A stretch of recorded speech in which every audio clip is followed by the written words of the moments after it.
Hey art friends! Today we're going to fold an origami skull, and it could be scary or it could be totally fun. It's up to you, but it's going to be fun to make. So let's take a look. I've got a pencil and a marker that I'm going to use later to decorate my skull, so we'll set those aside for now. I'm going to mark my model with the folds as we go with this pen so you can see them. And we're going to start with a square of paper. But before we start folding, let's take a look at how the origami skull works. Here's one with a smaller paper and a larger paper. This is the size that it makes if you just cut a regular piece of copy paper down to a square. And this is a 6x6 origami paper square. So let's disassemble this model real quick so we kind of understand the steps before we begin. The teeth are actually an accordion fold, or a zigzag fold, a back and forth fold, down here at the bottom. And then the upper jaw is made with two folds, a back and forth here.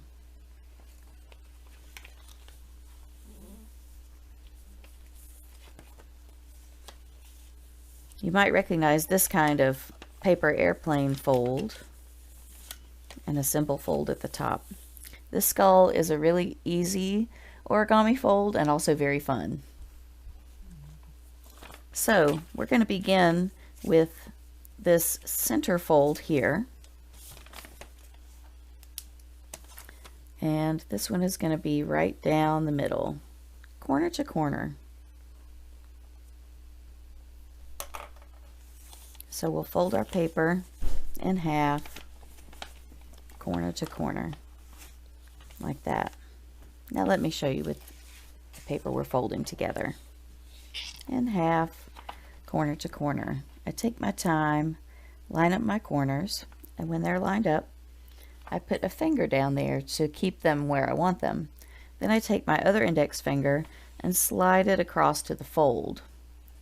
That way nothing gets uneven while I'm trying to fold, and then I just slide my finger out to the corners to fold it in half.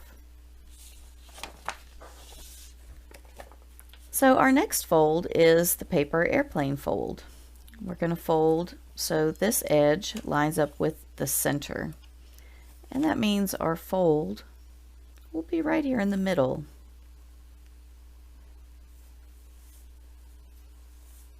And the same on this side, since origami is symmetrical. So let's fold our sides in. Once again, I take my time, line it up the way that I want it. And this end is going to be visible in the final model, so take your time right there and make sure you make that one nice and neat. You'll see how I got it just where I wanted it and folded it down before I folded the rest of my paper. And I'll do the same thing on the other side. Just going to get that point nice and accurate the way I want it.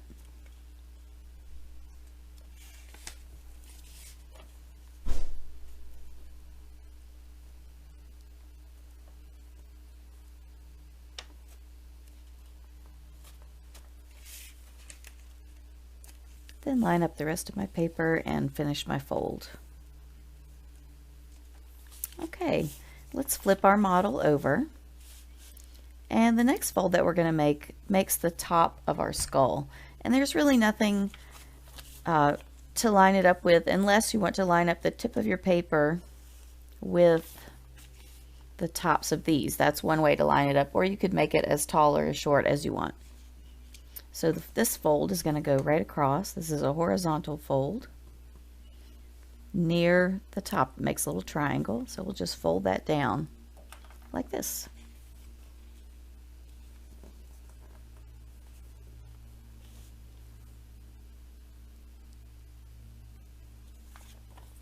And this is what we got so far.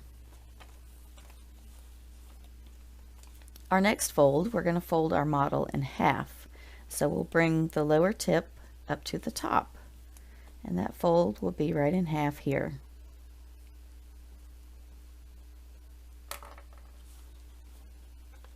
Lower tip to the top, and this is what it looks like. So once again, I'll put my finger here, slide back to the fold, nice and even. Easy peasy. Our next fold, we're going to fold this triangle down and leave a little space here. So our fold will be right here.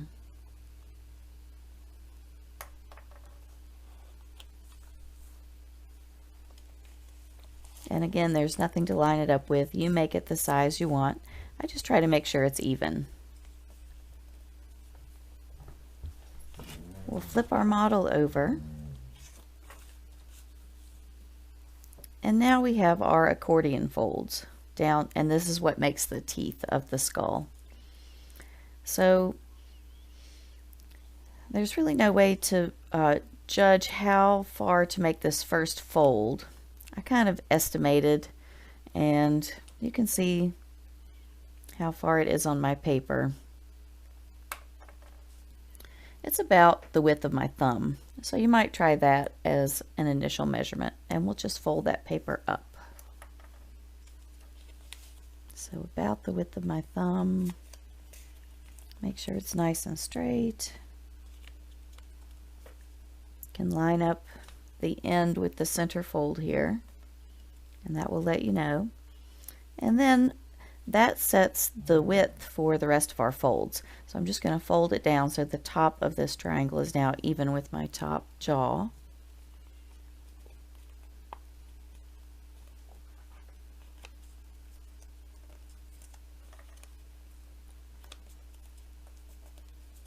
And then I'll just continue to accordion back and forth at that width until I get to the very last triangle.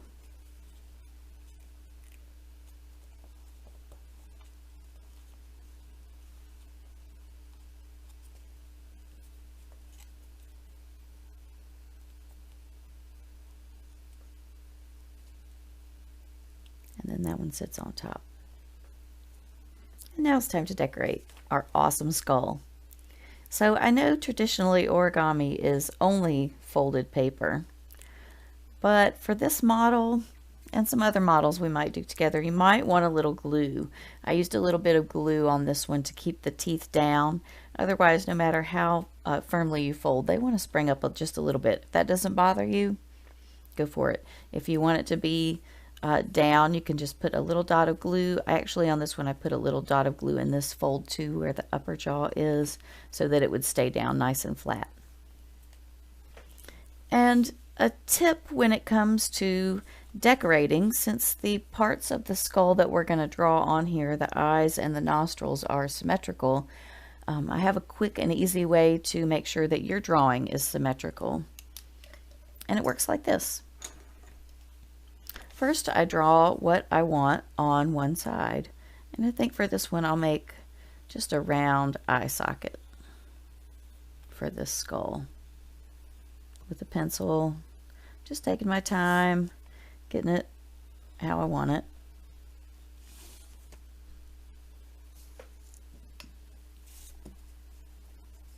And once I get the basic outline there, I can go over it with a Sharpie.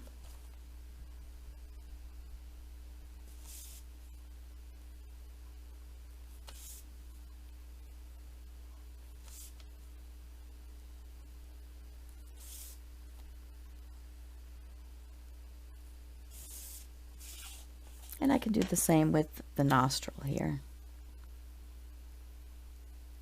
And our nose is about halfway between our mouth and our eye, so I can use that to help me estimate. Now, I can, to make sure this side is just the same, I can trace this side, and here's how. If I fold my model in half,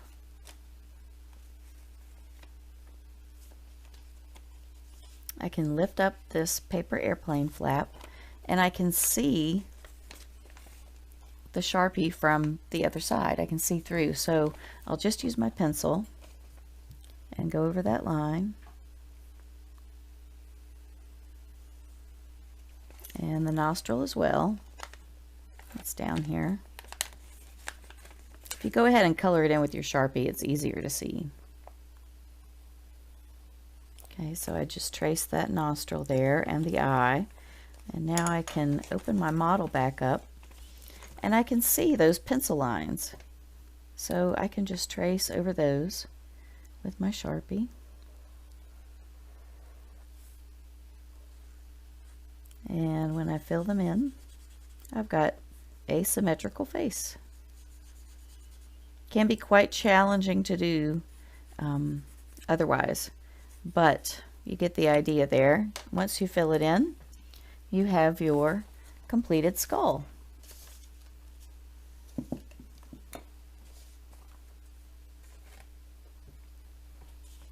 And these are neat just the way they are, like a plain skull, but you might also want to consider decorating one of these like a sugar skull, like para el Dia de los Muertos, like they do in Mexico for the Day of the Dead. So you might look that up, a sugar skull. I'll share some resources with you too, because those are pretty darn cool. Happy creating!